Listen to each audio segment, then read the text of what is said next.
Hermanos, tengan todos un feliz sábado y una cordial bienvenida a este lugar. ¿Cuántos están contentos de estar acá en este lugar? Amén. Amén. Qué grato es saber que todos están contentos. Y cómo no estar contentos si tenemos un Dios grande, un Dios maravilloso, un Dios hermoso que quiere lo mejor para cada uno de nosotros. ¿Y qué es lo mejor para nosotros?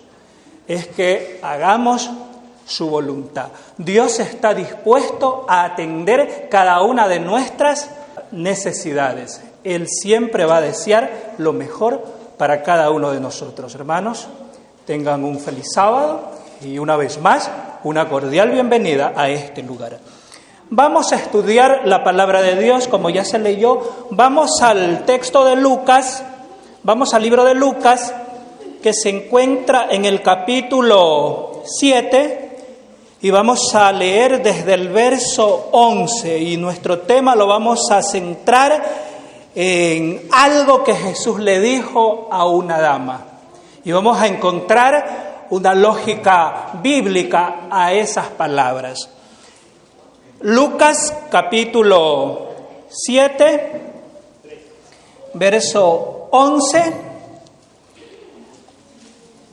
al 13. ¿Ya encontramos, hermanos? Amén. El verso 11 dice: aconteció que iba a la ciudad que se llama Naín, e iban con él muchos de sus discípulos y una gran multitud. Cuando llegó cerca de la ciudad, he aquí que llevaban a enterrar a un difunto, hijo único de su madre, el cual era viuda, y había con ella mucha gente de la ciudad. Cuando el Señor la vio, se compadeció de ella y le dijo, ¿qué le dijo, hermanos?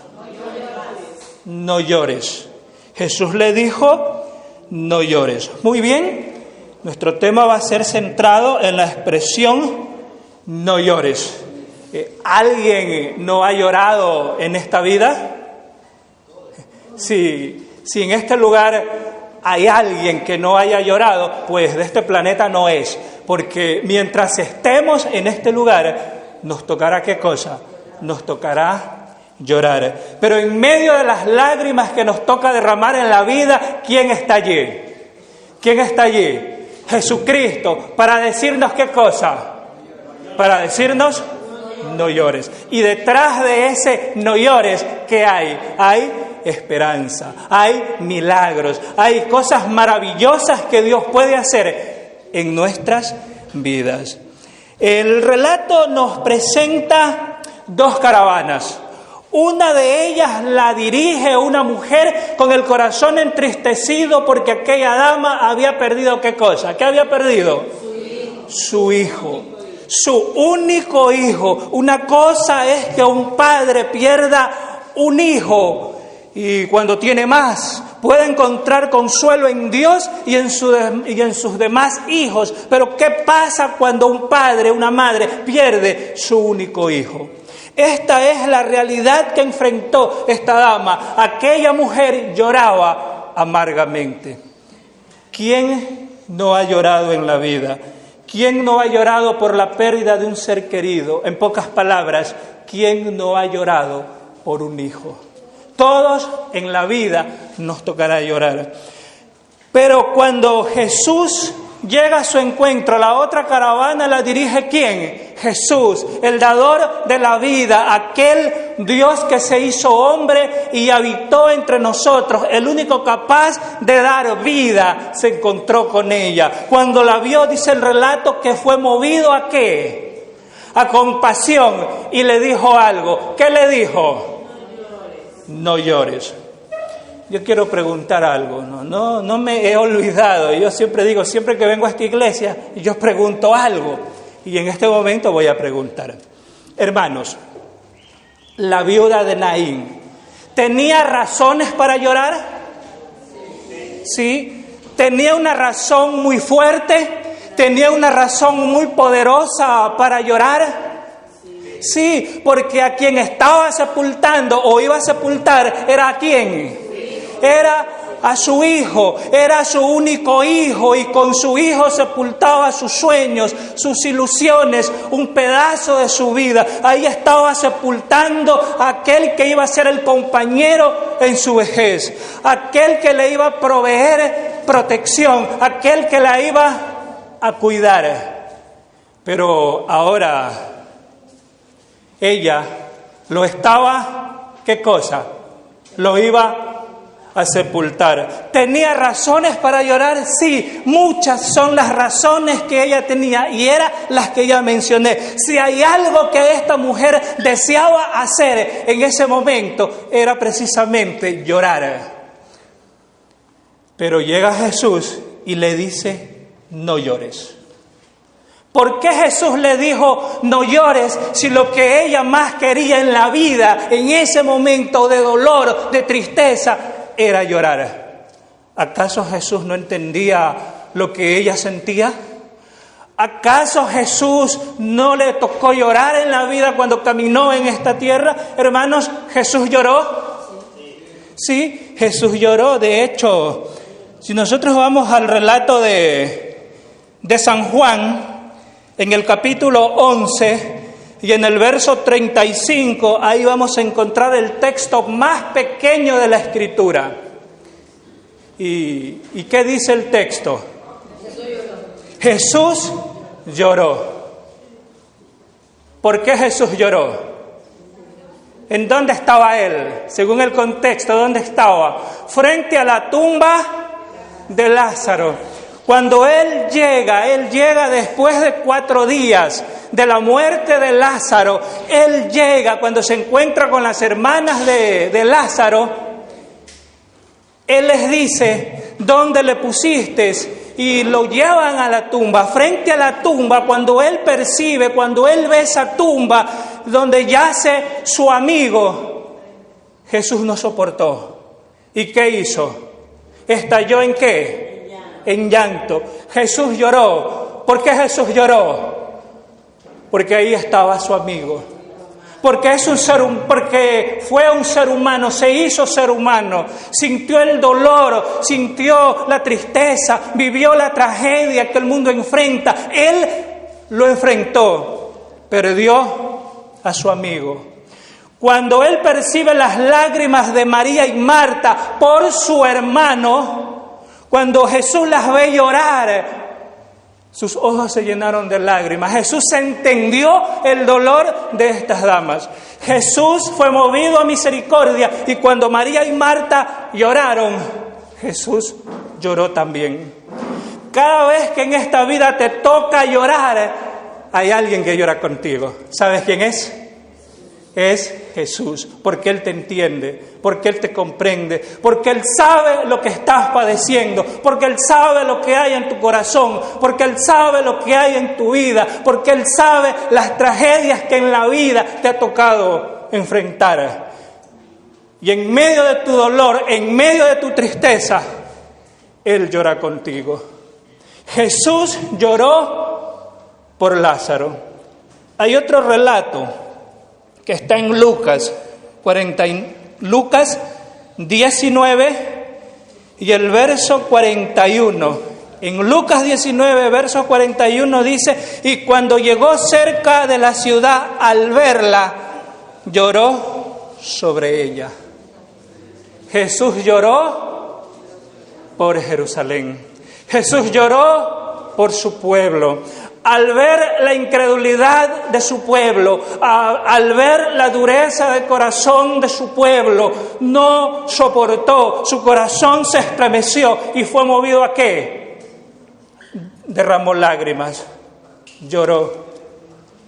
Jesús no solo llora cuando la muerte te arranca a un ser querido. Jesús no solo llora cuando la injusticia social te hace llorar. Él se conduele, Él te comprende. Jesús no solo llora contigo cuando la vida te golpea. Jesús también llora a causa de tu incredulidad. Y esto me remonta a esas palabras que Jesús mencionó un día: Jerusalén, Jerusalén, que matas y apedreas a los profetas ¿Cuántas veces quise juntarte como la gallina junta a sus polluelos? ¿Y qué dice el relato bíblico? Pero no quisiste. Cada vez que se aplica el texto a tu vida y a mi vida, pero no quisiste, Jesús derrama lágrimas. Porque ¿qué representa ese no quisiste? Tu incredulidad. Jesús lloró al ver la suerte de Jerusalén. Jesús percibió, Él profetizó que Jerusalén iba a ser destruida después de 40 años y la profecía se cumplió. Vino Tito y asoló la ciudad, pero Él presentó todas las medidas para que el pueblo no enfrente eso, y el pueblo no quiso. Jesús lloró cuando sufres y Jesús también llora cuando nuestro corazón es dominado por la incredulidad. Ahora va la respuesta a la pregunta. O continuamos en la pregunta. Si Jesús lloró por María, por Marta, por Lázaro, si Jesús lloró por Jerusalén, ¿por qué entonces le dijo a la viuda de Naín que no llore? ¿Hay una explicación para esto? ¿Por qué? ¿Por qué le dijo? Si él sintió el dolor en carne propia, si él no guardó sus emociones, él permitió que salgan y se manifiesten en lágrimas. ¿Y por qué le dijo a esta dama que no llores? Cuando lo único que quería era llorar. Yo recuerdo una hermana de iglesia que un día tuvo una pérdida. Ella me contaba, hermanos, a mí me tocó sepultar a un hijo y en el momento en el velorio las personas llegaban, me daban palabras y lo único que yo quería era llorar.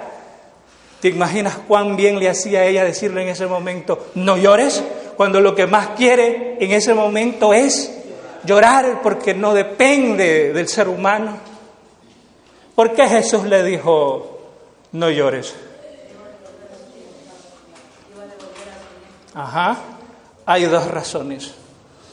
No es lo mismo que nosotros le digamos a una persona, no llores, porque en nosotros solo hay palabras. Pero que el Dios de los cielos te diga, no llores, es porque Él va a obrar, porque Él va a hacer un milagro en tu vida, porque Él hay algo detrás de eso. Y Él tiene el poder. Y la segunda razón es el texto original. En el texto original podemos encontrar más de dos palabras que definen la palabra para llorar. Por ejemplo, en el texto griego la palabra para llorar es klaio. Y el texto griego klaio significa llorar gimiendo, llorar a gritos. ¿Ustedes han visto personas llorar a gritos? ¿Hemos llorado a gritos? Es posible. Ahí se define llorar, pero también está hay otra palabra griega que es la palabra dacruo. Y esta palabra significa solo derramar lágrimas. ¿Sí? Pero hay el mismo dolor, sí, hay el mismo dolor, pero esto se manifiesta en la sociedad. A mí como anciano de iglesia me ha tocado dirigir muchos funerales y he estado predicando en casas, en el cementerio, y he visto dos actitudes en los dolientes. Me tocó ver personas que un día sepultaban a un ser querido y mientras rodeaban ese cofre que bajaba al vacío, querían meterse ¿en dónde? En el vacío, en el hueco, y gritaban y lloraban y culpaban a Dios y gritaban, y todo aquello era ¿por qué? Por el inmenso dolor que en ese momento sentían. Ahí se aplica klaio, llorar a gritos. Pero también me tocó dirigir funerales donde descendía el ser querido. Y las personas, los dolientes, los hijos, miraban a ese ser querido que se iba y lo único que ellos hacían era ¿qué cosa? Solo derramar lágrimas. Las lágrimas eran por sentir el dolor de perder al ser querido que se va. pero también el silencio reflejaba la esperanza de un día volver a ver a ese ser querido que un día se va. Entonces ahí están las dos definiciones, Claio y Dacruo. ¿Qué palabra griega aplicamos para la viuda de Naín? El texto original para llorar es Claio. ¿Cómo lloraba? Ella lloraba a gritos, porque ¿a quién estaba sepultando? A su hijo. Y yo escuché a un pastor decir que no es humano que un padre sepulte a un hijo. No es humano que una madre sepulte a un hijo, porque un padre no se prepara para sepultar a sus hijos. Una madre jamás se va a preparar para sepultar un hijo, porque los padres se preparan para ser sepultados ¿por quién? Por sus hijos, por lo que ellos son mayores que nosotros. Pero a veces esta vida es cruel y nos toca enfrentar aquello. Entonces, en medio de su desesperación, en medio de su dolor y en medio de sus gritos de angustia, llega Jesús y le dice: cálmate, tranquilízate, apacíguate. Quiero decirte algo, pero necesito que me escuches. Ahora se entiende por qué Jesús le dijo: no llores. ¿Tú te imaginas? Jesús le quiere decir algo, Jesús le dice: quiero hablarte, pero necesito que me escuches. Grábate esto. Quiero hablarte, pero necesito que me escuches. ¿Te imaginas esa escena? Yo la quiero aplicar en este momento. Y me voy a dirigir a la cámara. Imagínate, Dios te dice: quiero hablarte, pero necesito que me escuches. Quiero hablarte, pero necesito que me escuches. ¿Cómo Dios nos habla? Por medio de su palabra, de su palabra. ¿Qué aconteció con aquella dama? Cuando ella se calmó, Jesús llegó y el siguiente verso, ¿qué dice? Y acercándose tocó el féretro, y los que lo llevaban se detuvieron, y dijo al joven: a ti te digo, levántate. Entonces se incorporó el que había muerto y comenzó a hablar, y lo dio a su madre. ¿Qué hizo Jesús? Fue y tocó ¿qué cosa? El féretro. ¿Y qué sucedió con el muchacho? Después de decirle: joven, a ti te digo, levántate. ¿Qué sucedió con el joven? Se incorporó, se levantó y se lo dio, dice, a su madre. Pregunto, ¿la madre seguía llorando? De alegría. Ahora no lloraba consumida por el dolor. Ahora posiblemente sus lágrimas eran ¿de qué? De alegría. ¿Y quién no ha llorado de alegría? Sí, son lágrimas con gusto, ¿verdad? ¿Usted llora por qué? No tiene otra manera de poder expresar esa emoción tan linda que siente en el corazón, de tener un momento bueno, algo bueno pasa en ti y terminas llorando. Eso pasó con ella. Pero ¿quién le hizo el milagro? ¿Quién se lo hizo? Jesús. Solo Jesús puede obrar en nuestras vidas. Cuando Jesús tocó ese féretro, cuando Jesús tocó al muchacho, la muerte, ¿qué pasó con la muerte? Desapareció. Según las leyes antiguas, tocar un muerto implicaba quedar inmundo de acuerdo con las leyes ceremoniales, pero Jesús tocó aquello, la impureza, y dio lugar ¿a qué? A la pureza. Jesús toca la muerte y da lugar a la vida. Jesús toca los problemas y los resuelve. Jesús toca las tristezas y a las tristezas desaparecen y el corazón se inunda ¿de qué? De alegría. Jesús toca las tristezas y las convierte en alegría. ¿Sabes lo que Dios desea hacer en esta hora? Jesús desea tocar tu vida y darte alegría, darte sosiego, darte tranquilidad, darte paz, porque en esta vida hay que reconocer que a veces sufrimos. Pero grande es Jesús, que está allí para darnos el consuelo que necesitamos en la vida. Él está allí para levantarnos el ánimo y decirnos: no llores si estás llorando en la vida. ¿Sabes qué? Esto es una historia real que la podemos tomar también como una ilustración de la mañana de resurrección. A lo largo de esta semana en la escuela sabática hemos estudiado sobre la esperanza de ¿qué? De la resurrección. Te pregunto algo, ¿tienes un ser querido que descansó en la fe? Ese día se acerca, va a resucitar, la trompeta va a sonar, Cristo viene pronto y los que descansaron en Jesús van ¿a qué? A levantarse, van a resucitar. Y nosotros, si estamos vivos, ¿qué pasará con nosotros? Seremos transformados y llegaremos a una vida nueva. Jesús le dio esa alegría a la viuda de Naín, esa alegría que el enemigo de Dios le había quitado. Mira la tragedia de esta dama. El relato dice que ella era viuda. Ya había sufrido con la pérdida de ¿quién? De su esposo. Ahora era su hijo. Pero en ese momento difícil de su vida, llega Jesús y le resuelve la vida. Qué lindo es Jesús. Él llega para resolvernos la vida. Él llega para alegrarnos la vida.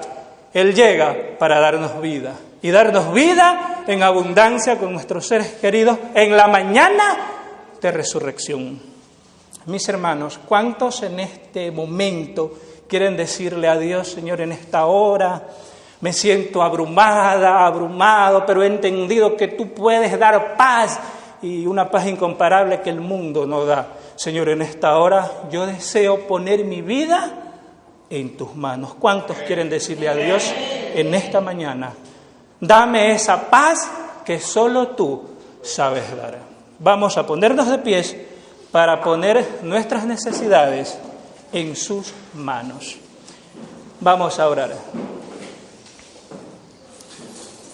Querido Dios, que moras en los cielos, cuánto te agradecemos por tu amor y bondad, por tu palabra, por el consuelo que nos das, porque tú puedes convertir la tristeza en alegría, porque tú puedes darnos la vida, pero la vida eterna. Señor, permite que esta sea siempre nuestra esperanza y que en nuestro corazón esté ese ferviente deseo de esperarte en tu segunda venida y poder abrazar a esos seres queridos que ya descansaron en la fe. Acompáñanos. Nos vamos a retirar de tu templo, pero no de tu presencia. Todo esto te pedimos por amor de Cristo Jesús. Amén.